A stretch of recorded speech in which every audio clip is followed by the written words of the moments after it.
welcome to Asia Gaming Brief's Face-to-Face series. Today I'm going to be talking with Professor Glenn McCartney, who is a Professor of Integrated Resort Management at the University of Macau. We're speaking about Macau's handling of the coronavirus and the slow vaccine rollout that they've seen there. Obviously, the government has said that without herd immunity, those borders aren't going to be opening. So we discussed that reopening process. Glenn, thank you very much for joining us today. We wanted to get a couple of your thoughts on the handling of the COVID situation in Macau, and in particular the vaccine rollout, which seems to have been frustratingly slow so far. Why do you think that is? The number of countries around the world with less than 5% of the population, like Australia, New Zealand, and many countries around the world which have, we call it vaccine hesitancy. Macau also have, I seen the numbers yesterday as well, 200,000 of the population, which is 1/3, which is more than it was a few months ago when it was a single digit. So there's a level of improvement.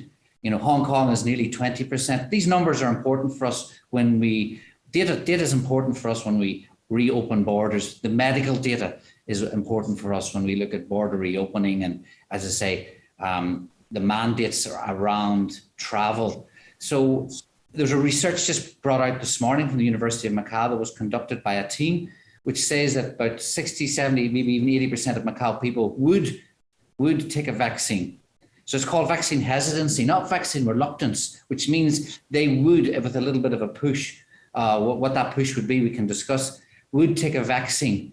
So it's one thing saying, I will take a vaccine, is one thing. How do you incentivize somebody to take a vaccine? So you mentioned incentives. I mean, what can the government do? I mean, I know a lot of the IRs have actually now got behind this and are launching big vaccination drives of their own. What will encourage people?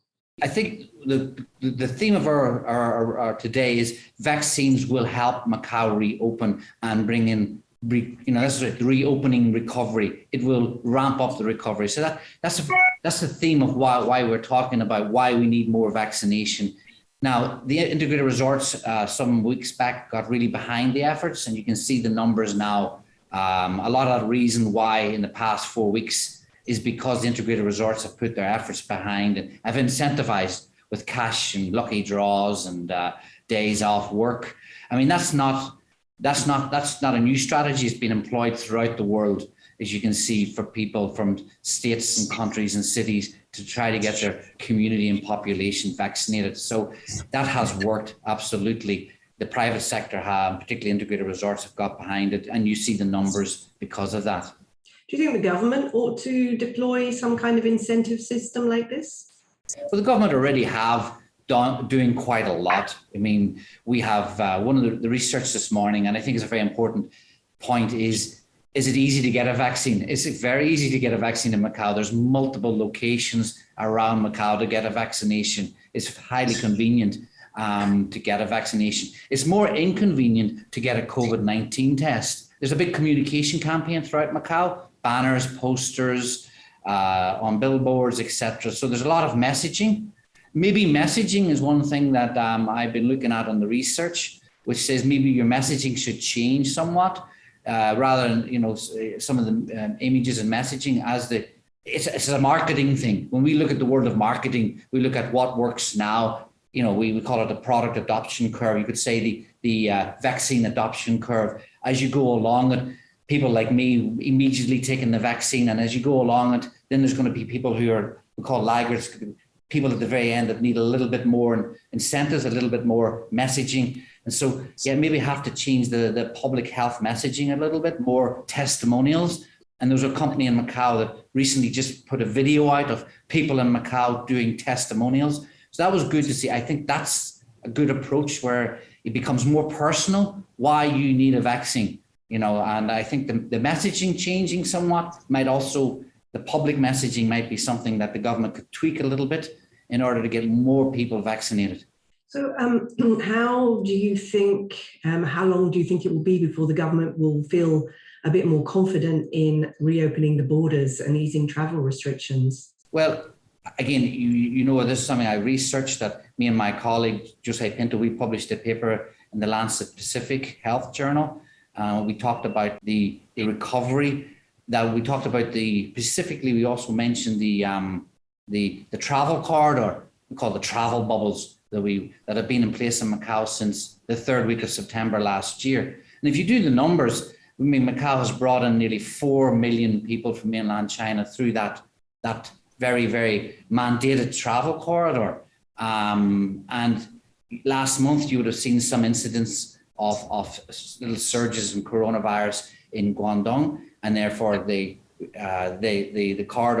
travel corridor reacted to that and closed it off or mandated it had to be quarantined. So Macau has probably one of the most, globally, to have a travel corridor in place for nearly 9 months in itself is something to talk about. You know, we have a successful travel corridor with China. It seems to be a very slow process in getting back anywhere like the mass volumes that we had before in Macau. They're not, and as if you were an investor, and I talk to investors and operators, and that's one of the first things they asked is when can we return to, you know, certain levels. And in case, again, you have to look at the medical data. And predictions in a pandemic are really more complicated because of the need to understand the virus and the medical. I read a lot of medical journals. I'm a tourism professor, but even this morning, I'm reading several medical journals this morning to understand more about how the variants of the virus works.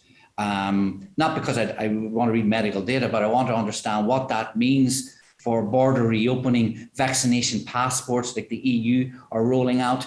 What does that mean as well for travel and tourism? So we have to look at the medical data. Sitting in Macau, as you are, is there any sense of sort of pandemic fatigue there? Are people sort of itching to get back to traveling again, or are they sort of quite content just to keep things the way they are? Two questions there, I think, Sharon. Two questions. Macau basically is normal, apart from a face mask, which I have sitting beside me when I leave, and my app, which I have had to use this morning in order to get on this campus, which in that app has already got all my vaccination details. And so that is my only inconvenience, is my mask and my app.